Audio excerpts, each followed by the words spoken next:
যে যুগে নারীর নাম নেওয়াই ছিল লজ্জার, সেই যুগে এক নারী শাসন করতেন পুরো আরবের বাজার। ষষ্ঠ শতাব্দীর মক্কা, ক্ষমতা, সিদ্ধান্ত, ব্যবসা সবই পুরুষদের হাতে, কিন্তু পর্দার আড়াল থেকে উঠে এলেন একজন নারী, যার বাণিজ্য পৌঁছেছিল সিরিয়া, ইয়েমেন, ইথিওপিয়া পর্যন্ত। তিনি শুধু ব্যবসায়ী নন, তিনি ছিলেন আরবের সবচেয়ে ধনী, ইতিহাসের সবচেয়ে শক্তিশালী নারী। খাদিজা বিনতে খুয়াইলিদ রাদিয়াল্লাহু আনহা, আরবের বিলিয়নিয়ার বিজনেসওম্যান। কিন্তু এত সম্পদ, এত ক্ষমতা থাকা সত্ত্বেও কেন বেছে নিলেন এক নিঃস্ব যুবককে? কারণ সেই যুবকের কাছে ছিল এমন কিছু যা দুনিয়ার কোনো সম্পদ কিনতে পারে না।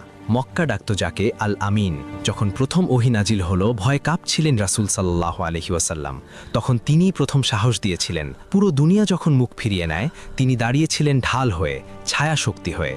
তিনি ছিলেন উম্মার মা, ইসলামের ভিত্তি, যার জন্য আল্লাহ জিব্রাইল আলাইহিস সালামের মাধ্যমে সালাম পাঠিয়েছিলেন, জান্নাতে দিয়েছেন বিশেষ প্রাসাদের সুসংবাদ। তিনি শুধু নবীর স্ত্রী নন, তিনি ছিলেন ইসলামের প্রথম শক্তি।